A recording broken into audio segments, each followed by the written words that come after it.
ఈ దైవీ గుణాల వల్ల ఎలా పరమగతిని పొందుతారు. ఈ దైవీ గుణాలకి ఆటంకమైనటువంటి ముఖ్యంగా ఏమిటది త్రివిధ నరకస్య అంటే కామక్రోధ లోభములే. అంటే చాలా ఆసురి గుణాల గురించి చెప్పారు, కానీ దైవీ మార్గంలో వెళ్లకుండా ఆటంకపరిచే 3. సో వీటిని కనుక వదిలిపెట్టుకుంటే నిర్విఘ్నంగా ముందుకు వెళ్ళిపోతాడు. ఏది ఈ సాధన. అందుకని ప్రత్యేకంగా వీటి గురించి చెప్పాడు. ఈ వీటి కనుక నెగ్లెక్ట్ చేస్తే ఏది కామక్రోధ లోపాలు అనే 3 నరక ద్వారాలు తమోద్వారాలు చెప్పారో వీటిని కనుక దిద్దుకోకపోతే మలుచుకోకపోతే అసలు ఈ గుణం పెరిగిపోతుంది, అసలు ఈ స్వభావం పెరిగిపోతుంది. సో చాలా ఇంపార్టెంట్. ఎట్లా ఉంటుందంటే ఒక 40 చెప్పాను అనుకో, 40 లక్షణాలు. దీంట్లో వెరీ వెరీ ఇంపార్టెంట్ ఏంటి, ముఖ్యంగా కూడా ఏంటి చెప్తారుగా అలా అన్నమాట. ఇదంతా ఆశ్రయ గుణాలే.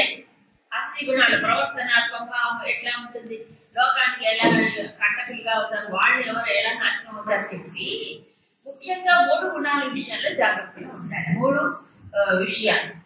అది 3 ఏమంటారంటే భయంకరంగా ఉంది. నరకస్య ద్వారం అంటే చచ్చిపోయిన తర్వాత నరకం కాదండి, బతికొండగానే నరకంలో పడేస్తారు, బతికొండగానే నరకంలో పడేస్తారు. అందుకు ఈ రకంగా చెప్పాడు. అంటే జీవితాన్ని కోల్పోతున్నాడు, పురుషార్థాన్ని కోల్పోతాడు. అంటే ఇక చేసేటువంటి పురుషార్థం చేసే స్వభావం కానీ యోగ్యత కానీ ఉండదు. ఈ రకంగా ఆత్మన నాశనం చేసుకుంటాడు. కాబట్టి ఏం చేయాలంట, ముందు వీటిని మొదలు పెట్టుకోవాలి ప్రయత్నపూర్వకంగా. త్యజించాలి. చూసారా, త్యాగం అంటాం. ఏ త్యాగం చేయాలి? ఈ భూతిగా త్యాగం కాదు. ఈ నరకల్లో కూడదూసేవి అవునా, తర్వాత తమస్సులో పడేసేవి ఈ 3. వీటిని త్యజించడమే అసలు త్యాగం. సరే, మిగతా వాటి తర్వాత చెప్పాడు. ఇంకొంచెం డీపర్ లెవెల్లో అహంకార త్యాగం అని, సంకల్ప త్యాగం అని చెప్పారు. కానీ నిజంగా ఈ 3 వాటికి కూడా సపోర్ట్ ఇచ్చేవి. ఏది కామక్రోధంలో ఈ వదలగొట్టుకుంటే కష్టపడి అప్పుడు ఆత్మన శ్రేయ ఆచరండి. అప్పుడు శ్రేయస్ వైపు పడతారు. శ్రేయస్ అంటే ఏంటి, శాశ్వతమైన సుఖం వైపు దారితీస్తుంది. పరామగతి వ్యాధి అప్పుడే పరమగతిని పొందడానికి ఆ మార్గంలో ప్రవేశం, ఎంట్రన్స్ టెస్ట్ ఉంది కదా. ఏం ఎంట్రన్స్, మెడికల్, ఇంజనీరింగ్ అన్నిటికీ ఉన్నాయి. అంటే నీళ్లు బీటు కోటలు చాలా ఉంటాయి కదా, ఏమైనా టెక్నిక్. అలాగే ఎంట్రన్స్ టెస్ట్ ఏంటి, ముందు నరకంలో పడకుండా ఎగ్జిట్, అప్పుడు ఈ శ్రేయ మార్గం నీకు తెలుసుకుంటుంది. అటు పడితే ఇటు తెలుసుకునేది ఏమవుతుంది, శ్రేయస్ వైపు పడలేదు కదా. అందుకు చెప్పండి ముఖ్యమైన 3 విషయాల్లో 3టికి జాగ్రత్త పడాలి. అయితే ఈ 3టిని మొదలుగొట్టుకోవాలన్నా, శ్రేయస్ వైపు వెళ్ళాలన్నా దీనికి ఒక ఏంటంటారు గైడెన్స్ కావాలి. జీవితం మొత్తం కూడా ఒక పద్ధతిలో వెళ్ళాలి. అందుకని ఏం చెప్పారంటే చివరిగా రాబోయే అధ్యాయానికి సంబంధం ఉంటుంది. శాస్త్రవేదం విద్య వర్తతే కామకారం. కామక్రోధ లోకంలో ఉన్నట్టు మొట్టమొదటి కామం. కామమే క్రోధాన్ని పెంచుతుంది, కామమే లోకంలో పడిస్తుంది, కామమే క్రోధంగా మారుతుంది, కామమే లోకంలో దిగుతుంది. అందుకని ముందు దీన్ని సరిచేసుకోవాలి. అలా తనిష్టం వచ్చినట్టుగా తాను ప్రవర్తించి ఇంకా శాస్త్ర విధానాన్ని ఉల్లంఘిస్తాడు. ఇది ఫస్ట్ పాయింట్. అంటే ఏదైనా మానవుడు జీవితానికి ఒక మార్గదర్శనం, ఒక అథారిటీ, ఇలా ఉండాలి మానవ జీవితం అని ఎవరు చెప్పాలి? ఎవరు వాడు నిర్ణయించుకుంటారా? ఎవరు వాడు స్టాండర్డ్ ఉండాలి కదా మానవ జీవితానికి. Standard of life, standard of living. రెండింటికి తేడా చెప్తారు. చాలా మంది తేడా తెలియదు. స్టాండర్డ్ ఆఫ్ లైఫ్ అంటే మనం ఏ విలువలకు ప్రాధాన్యత ఇచ్చి మన జీవితాన్ని గడుపుతున్నాం. మనం దేనికి విలువనిస్తామో, ఏ విలువకు ప్రాధాన్యత ఇస్తామో దాన్ని బట్టి మన విలువ పెరుగుతుంది. సపోజ్ ఒక వ్యక్తి ఉన్నారు, అతను జీవితంలో ధనానికే ప్రాముఖ్యత ఇచ్చాడు. అంటే ఆ జీవితంలో టార్గెట్ అంటే ధనం సంపాదించడం. ధర్మం అవునా? అప్పుడేమవుతుంది, ధనమే కావాల్సినప్పుడు ఇందాక ఆశ్రయంలో చెప్పాడు కదా, ఇదే మధ్య మయాలబ్ధం, ఈ రోజు ఇంత సంపాదించా, రేపు ఎంత సంపాదిస్తా, ఆ తర్వాత ఇంకా ఇంత సంపాదిస్తా, ఇది. కాబట్టి సంపాదించడానికి అన్యాయమైన అర్థ సంచయాలు చెప్పలే, దానిలో అన్యాయమైన మార్గాలు కూడా తొక్కుతుంటాడు. అవసరమైతే వాళ్ళని హిట్ లిస్ట్ ఇవాళ గురించి చెప్పి అక్కడ ధనమే ప్రాధాన్యత వహించినప్పుడు, ధర్మం పక్కకి పోయినప్పుడు పెరిగేమని చెప్పాడుగా, అలా కాకుండా ధర్మం. కాబట్టి శాస్త్రాలు మనకి అధ్యాత్మ శాస్త్రం, ధర్మశాస్త్రం, శృతులు స్మృతులు రెండు. కాబట్టి శాస్త్రం అనేది మనకు చెప్పింది మానవుడు ఇలా ఉండాలి ఇలా ఉండాలి.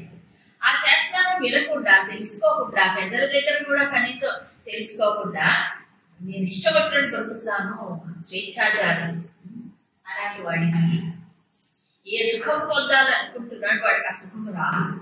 స్వేచ్ఛాచారి సుఖం లేదు. తర్వాత ఏంటంటే భలే మాట్లాడతారు, నా ఇష్టం వచ్చినట్టు ఏదంటే బాగుంటుందా ఏంటి, ఏం బాగుంటుంది, ఎందుకలా చెప్తున్నారు? లాజిక్ ఉంది, ఊరికే ఏదో కాకుండా మొండిగా వాదించడం కాదు. ఏమిటి అంటే నా ఇష్టం వచ్చినట్టుగా నేను ఉండాలి అనుకునేవాడు నిజానికి అది స్వేచ్ఛ అనుకుంటున్నాడు కానీ కాదు, వాడు బానిస. ఎవరికి బానిస? మనస్సుకు బానిస. అవునా? మనస్సు డిక్టేట్ చేస్తుంది, తీసుకురా, ఇది కావాలి, అది కావాలి అని మనస్సు డిక్టేట్ చేస్తుంటే అలాగే అనుకుంటే ఏం చేస్తున్నాడు? మనసు చెప్పినట్టు పరిగెడుతున్నాడు. వీడికి స్వేచ్ఛ ఉందా? అవునా? మనసు బానిస ఎట్లా? మరి ఎవడు స్వతంత్రుడు? నువ్వు చెప్పినట్టు మనసు వినాలి. అవునా? మన బుద్ధి చెప్పినట్టు మనసు వినాలి. అంతేగాని మనసు చెప్పినట్టు నేను ఊపిలాడితే నాకు స్వేచ్ఛ ఉన్నట్ట, కానీ అతను భ్రమలో పడుతున్నాడు. మనసుకు అనుగుణంగా ఊపిరాడు, మనసు ఏం చేస్తే ఏం చెప్తే అది చేస్తే వాడు స్వేచ్ఛ అనుకుంటాడు. బానిస. వాడికి సుఖం రాదు రాదు రాదు, దుఃఖమే. ఎందుకంటే మనసు ఎప్పుడు బ్యాలెన్స్ ఉండదు. కోరికలు విపరీతంగా చింత అపరిమేయాన్ని చెప్పలే, అపరిమితమైన చింతలు చింతలు చింతలు సుఖం ఎక్కడ ఉందండి? ఇవాళ ఇది వచ్చిందని తృప్తి లేదా? ఎంత కావాలి? ఏముంది వాడి జీవితంలో? అవునా? ఎప్పుడు మన సొంత ఆగడికి ఊగిలాడుకుంటుంది. అందుకు సంతుష్ట తుష్టి ఇవన్నీ కూడా చక్కటి దైవీ గుణం. అవునా కదా? కాబట్టి శాస్త్రంలో చెప్పింది ఇలా పట్టుకున్నాను, ఇష్టం వచ్చినట్టు సుఖం లేదు, పరమగతి అసలే లేదు, సిద్ధి. సిద్ధి అంటే ఈ లోకంలో కూడా ఏ కార్యము వాడు సాధించలేడు. ఎందుకు సాధించలేడు? మనసుకి చాంచల్యం, బుద్ధిలో నిలకడలేని తనం, ఇంద్రియాలకు అందుకుంటాం. ఏం చేస్తాడు వాడు చెప్పండి? ఏం చేయగలడు? ఆఖరికి క్రికెట్ ఆడటం కూడా రాదు. ఎందుకు? చిన్న చిన్న వాటిలోనే ఫెయిల్ అయిపోతాడు. మీ పెద్ద పెద్దతో ఏం చేస్తాడు చెప్పండి? చిన్న వాటిలోనే మనకు దృష్టి ఉండాలి. దృష్టి నిలిపి ఏ పని చేసినా అది యోగమే అని చెప్పలేదా? సర్వకార్యములు ఏదైనా కూడా దృష్టి నిలిపి, అవునా, బుద్ధి నిలిపి చేయమన్నాడు. అది సమర్పణతో చేయమన్నాడు.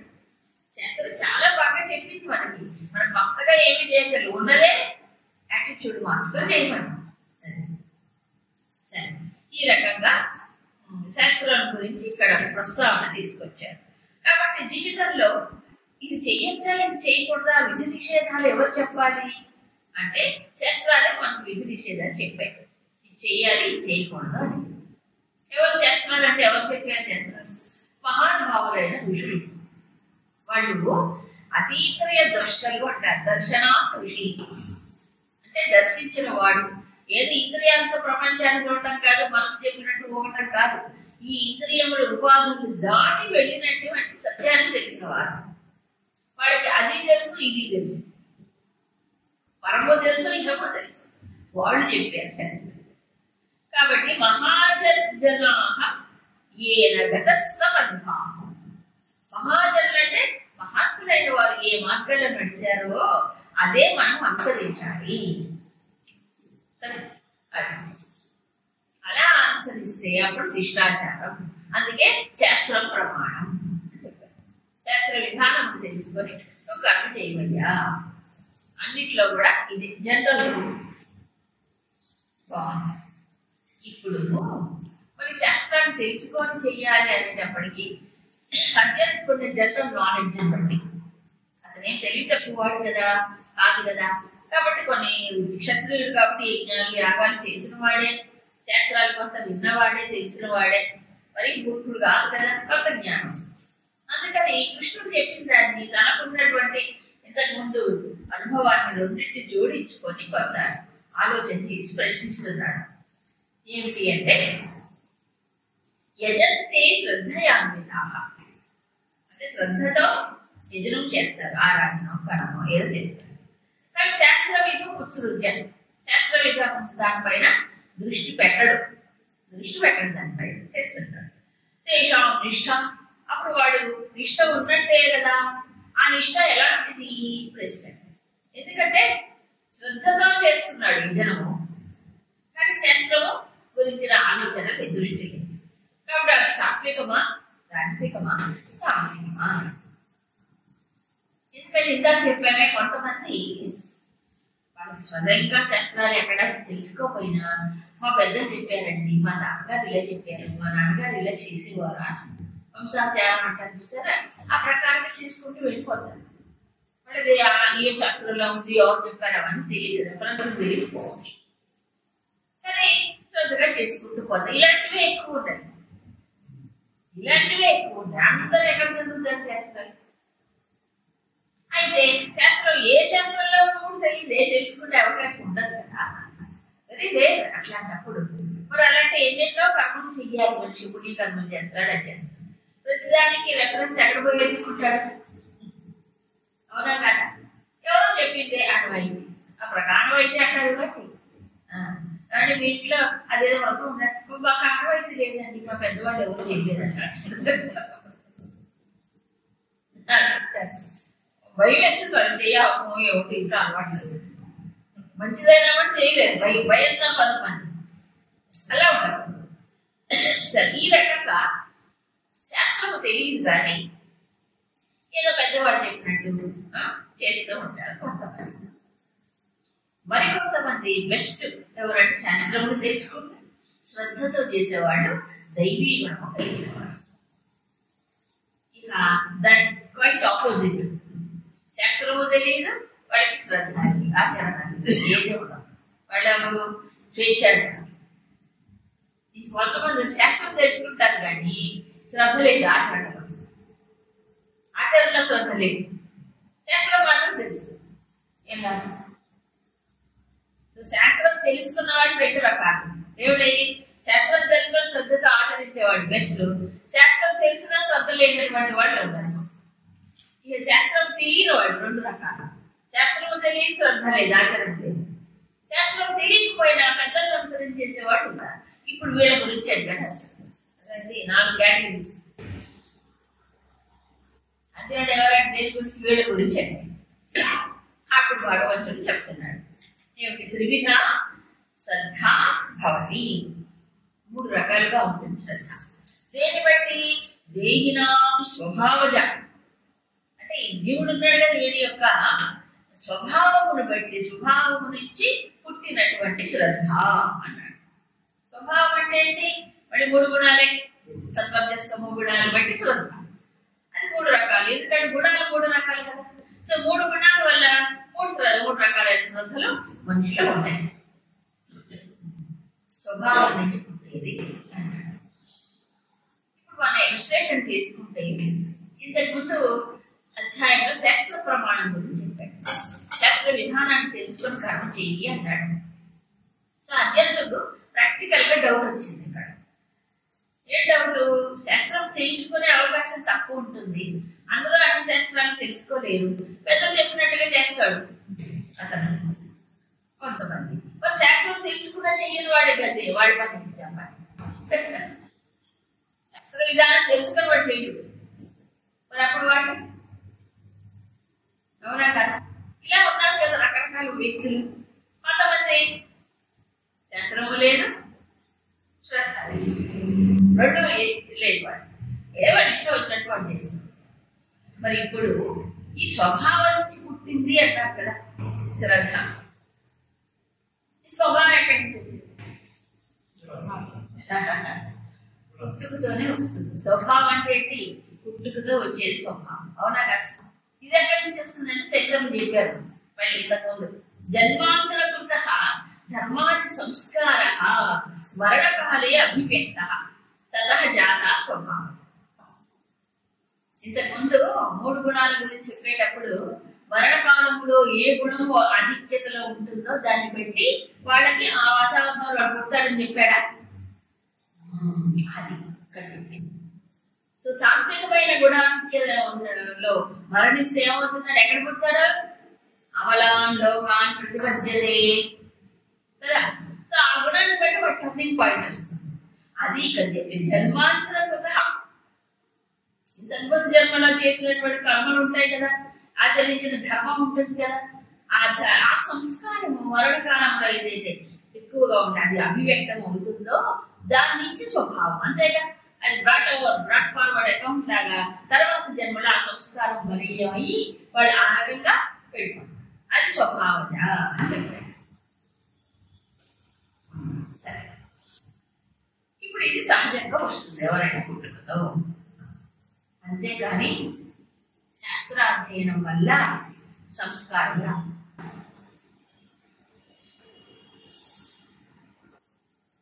సంస్కారం జన్మత వస్తుంది. శాస్త్రాధ్యయనం వల్ల తెలుసుకొని మార్చుకోవాలి. కానీ శాస్త్రాధ్యయనం వల్లనే సంస్కారం మారుతుంది. చాలా సటిల్ పాయింట్, చాలా సూక్ష్మమైన విషయం. శాస్త్రాధ్యయనం ఎంత చేసినా వాడు ఆచరణ చేస్తే వాడిది. అవునా కదా? ఆచరణ వల్ల గుణాన్ని మార్చుకోవాలి. కానీ కొంత తెలుసుకుంటే మారుతుంది. ఎంత తెలుసుకున్నా మారుతుంది. అందుకే మీకు గుర్తుంది, 3వ అధ్యాయంలో అర్జునుడు అడుగుతాడు ఏంటి, ఆయన పాపం చరది పూరుష మానవుడు ఏదో బలవతిగా నియోజిత, ఏమిటి బలంగా ఏదో ఫోర్స్ నెట్టినట్టుగా ఎందుకు మానవుడు పాపం చేస్తున్నాడు కృష్ణ? ఏమిటి ఆ శక్తి? ఎందుకు తెలియకుండా పాపం చేస్తున్నాడు అంటే ఏం చెప్పాడు? కామ ఏష క్రోధ ఏష రజోగుణత ఉద్భవ మహాశరోపహ పాప విధ్యేనమిక వైరుణం. తెలిసివాడికి తెలిసినా ఈ ఉన్నాయి కదా, ఇది రజోగుణంలో కూర్చున్న కామక్రోధములే మహాశలో మహాపాపం. శాస్త్రం తెలిసిన వాడు కూడా. అందుకే శాస్త్రం తెలుసుకున్నంత మాత్రం గుణాలు మారుతాయని లేదండి రూల్లో. తీర్థం ప్రసాదాన్ని ప్రసాదం. మరి ఎందుకు తెలుసుకోవాలి శాస్త్రం అంటే మార్చుకోవడానికి. అంటే ఇక్కడ ఏమిటి, ఒక చిన్న లింక్ ఉంది. శాస్త్రం తెలుసుకొని ఈ రకంగా నేను ప్రవర్తిస్తే ఈ గుణం మారుతుంది. 14 అధ్యాయం ఎంత డీటెయిల్ గా చెప్పారు. మార్చుకోవడానికి ప్రయత్నం చేస్తే మారుతుంది. తెలుసుకొని కోరుకుంటే అట్లాగే అది ఎఫర్ట్ ఉండాలి. నిత్యం ప్రయత్నం చేయాల్సిందే మార్చుకునేదాన్ని. ఆ మార్చుకోవడానికి గైడ్ అన్నమాట ఇది శాస్త్రం. అందుకే మహాత్ములు ఏం చెప్తారంటే, శాస్త్రం చదవటమే ముఖ్యం కాదు, శాస్త్రం చెప్పిన ఆచరణ చేయడం ముఖ్యం. ఎంత చదివినా కూడా ఆచరణలో ఒక్క విషయం కూడా ప్రాక్టికల్ గా దాన్ని తీసుకురాకపోతే చదువుకోవడం వేస్ట్ కదా. అందుకని చదువుకున్న వాడికి చాకలి పెట్టాలి. కారణం ఏంటి? దాన్ని ఇంప్లిమెంట్ చేయకపోవడం కాదు, ఆచరణలోకి తీసుకురాకపోవడం కాదు. అందుకు శ్రద్ధాభక్తులే ప్రధానం. ఉత్తమమైన శ్రద్ధాభక్తులు దేని వల్ల వస్తాయి? సంస్కార బలం వస్తాయి, శాస్త్రం వల్ల రాదు కదా. అందుకేమన్నారు? సర్వజ్ఞాన విమూఢాస్తా విధి నష్టాల చేత చెప్పలే. ఇంత జ్ఞానం ఉంటుంది కానీ అచేతసుడు అయిపోతాడు, నష్టాత్ముడవుతున్నాడు. ఎందుకు? ఈ ప్రకృతి మార్చుకోవట్లేదు, ఈ గుణాలు మార్చుకోవట్లేదు. మార్చుకోవడానికి ప్రయత్నించిందట.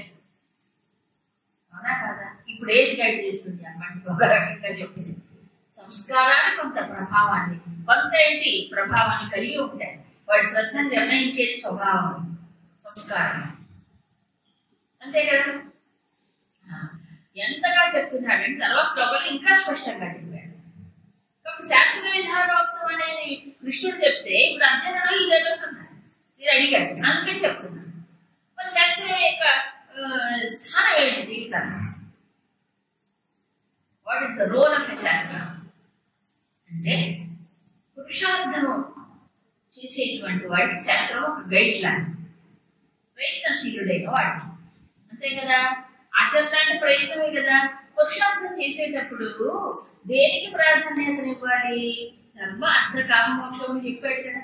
సో ధర్మానికి ఎంత, అర్థకామానికి ఎంత, దేనికి ఎంత ప్రాముఖ్యత, ఈ రెండు ఒకేసారి ఆచరించినప్పుడు దేనికి ప్రాముఖ్యత, దేనికి తగ్గించుకోవాలి అక్కడ.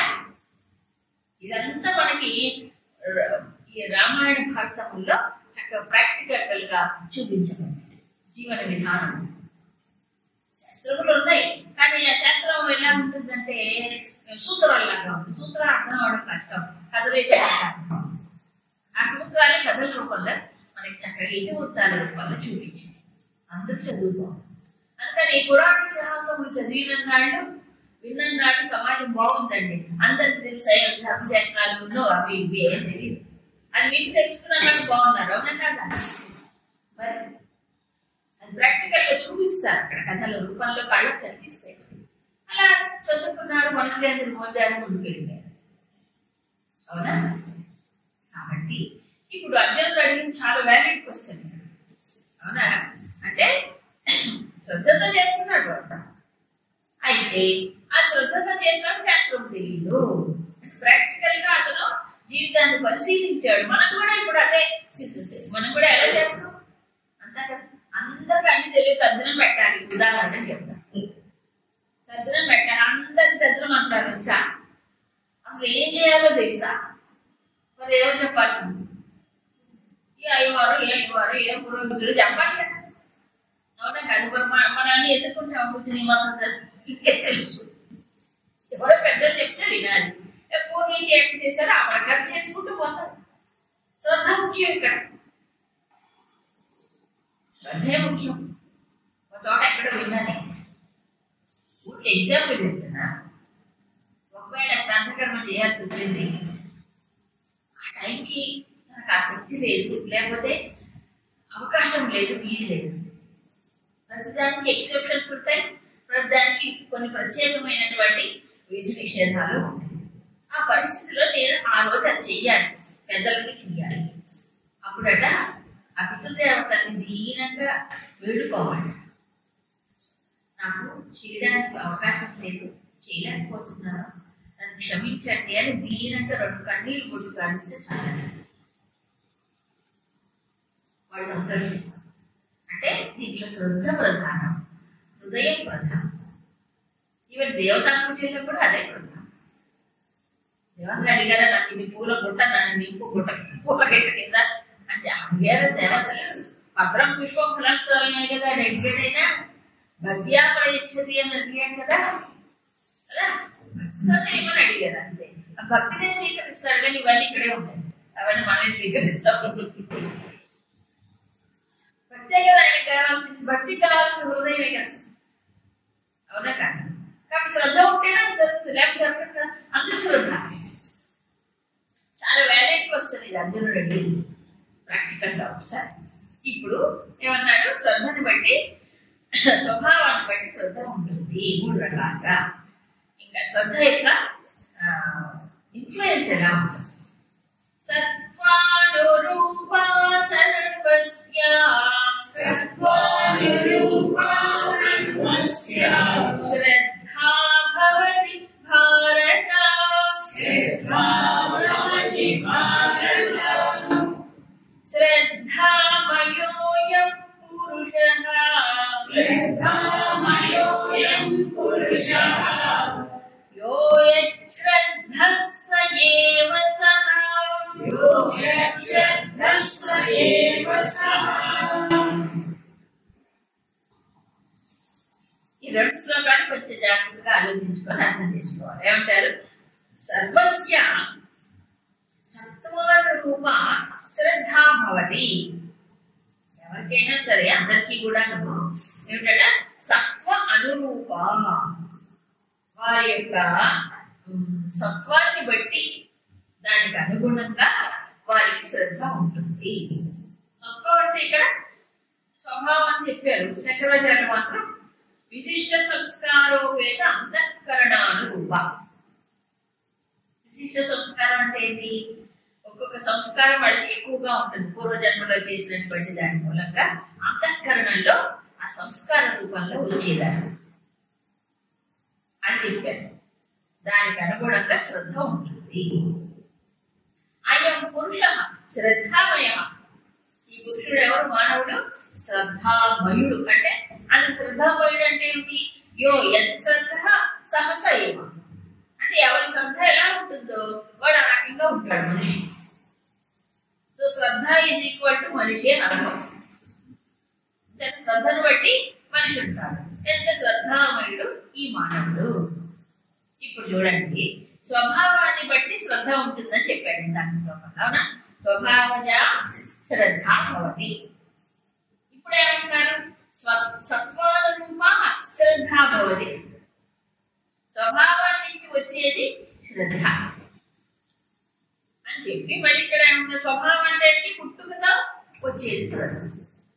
ఇక్కడ ఏమంటారు? విశిష్ట సంస్కారం ఏదంతా అంతఃకరణలో ఉంటుందో దాన్ని బట్టి దానికి అనుగుణంగా శ్రద్ధ ఉంటుంది. ఇప్పుడు శ్రద్ధను బట్టి స్వభావం, స్వభావాన్ని బట్టి శ్రద్ధ.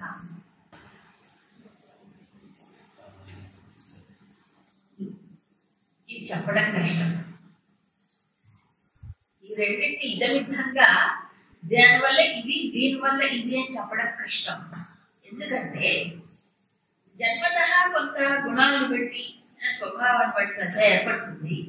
ఒక్కొక్కసారి ఈ శ్రద్ధ కూడా మారిపోతుంది. శ్రద్ధ కూడా ఇన్ఫ్లుయెన్సెస్ బట్టి మారుతుంది. మనం చాలా మంది జీవితాలు చూస్తూ ఉంటాం. ఒకప్పుడు ఎంతో నిష్టగా చక్కగా పూజా పురస్కారం, గుడి, దైవం, దేవుడు అనుకుంటూ తిరిగేవాడు సడన్ గా ఒకరోజు చూస్తే వీధిలో బ్రాంతి షాప్లో ఉంటాడు. అవునా? అంటే ఏమైంది? సంఘదోషం. సంఘదోషం అంటలా సంఘదోషం ఏముంది? ప్రభావం వల్ల, ఇతరుల ప్రభావం చేత ఏముంది? రామకృష్ణ వెళ్ళిపోతాడు వాడు. ఇంతకుముందు చేసినంత ఏమైపోయింది? ఇప్పుడు ఏమైపోయింది? మనకి కథలు కూడా గుణనిధి అని ఒక చిన్నప్పుడు నాటిటెక్స్ గొడవ గుణనిధి ఒక తండ్రి ఎంతో ముద్దుగా పెట్టుకున్నాడు గుణనిధి అనే పేరు. తండ్రి ఏమో మంచి నిప్పులాంటి మంచి నిప్పులు మీద నీళ్లు జరుపుకునేవాడు. అంత గొప్ప సంస్కారవంతుడు, వేదాంత సంపన్నుడు, ఎన్నో పుణ్యకర్మలు యజ్ఞాలు ఆచరించినటువంటి వాడికి పుట్టాడు. ప్రోత్తుడైన వాడికి పుట్టాడు. ఎవడు వీడు చిన్నప్పుడు మరి బాగానే ఉంటాడు. కాస్త వయసు పెరిగినా కొద్ది తెలుగు సాంగత్యం అలవాటు అయిపోయి అన్ని పిచ్చి పనులే, మంచి పని చెప్పడానికి ఒకటి నోటితో చెప్పలేము మనం. అలాంటివన్నీ చేసుకుంటూ ఏమయ్యాటి వారికి భ్రష్టుడు అయిపోయాడు. మరి జన్మతః మంచివాడే. అవునా? సాంగత్యం ఎంత చెడ్డదో చెప్పారు. అందుకే సత్సంగం ఎంత ప్రభావితం చేస్తుందో దుష్ట సాంగత్యం అంతగా దిగజారుస్తుంది అనే విషయాన్ని చాలా కథలు ఉన్నాయి. పురాణ కథలు కాదు, మనం చూస్తున్నాం కూడా వాటిని. కాబట్టి తల్లిదండ్రుల దగ్గర ఉండి మంచి వాతావరణంలో ఉన్నందుకు బాగుంటాడా, మళ్ళీ సాంగత్యం మారేటప్పటికి ఎప్పుడో అన్ని ప్రభావితం అనుకోవట్లే చూస్తున్నాక.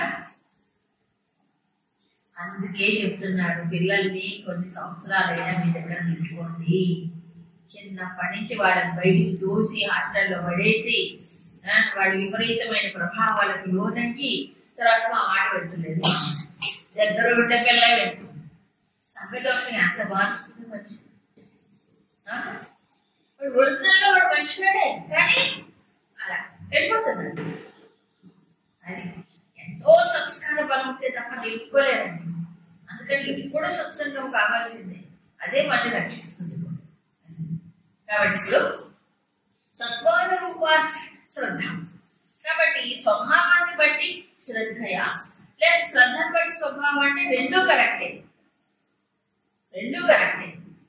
దాన్ని బట్టి ఇది, దీన్ని బట్టి అది ఉంటుంది. సో ఒకదానికోటి ఇంటర్నల్లీ లింక్డ్, ఇంటర్ డిపెండెంట్ ఒక రకంగా చెప్పాలంటే. సరే, ఇప్పుడు శాస్త్రం చదువుకుంటే మాత్రం రాదు, చదువుకున్నంత మాత్రం చేత శ్రద్ధ పెరగదు, శ్రద్ధ మారదు. మరేంటి, జన్మాంతర సంస్కారం కూడా కావాలి. అలా అని చెప్పి నాకు జన్మాంతర సంస్కారం ఉంది కదా అని చెప్పి శాస్త్రం తెలుసుకోకుండా ప్రవర్తించడం కాదు. శాస్త్రం తెలుసుకోవాలి, తెలుసుకుంటే ఇంకా స్పష్టత పెరుగుతుంది. తన జీవితాన్ని మార్చుకోవచ్చు, తన గుణాన్ని మార్చుకోవచ్చు, తన ఆచరణని మార్చుకొని చక్కగా ముందుకు వెళ్ళవచ్చు. అందుకు శాస్త్రం ప్రమాణమే.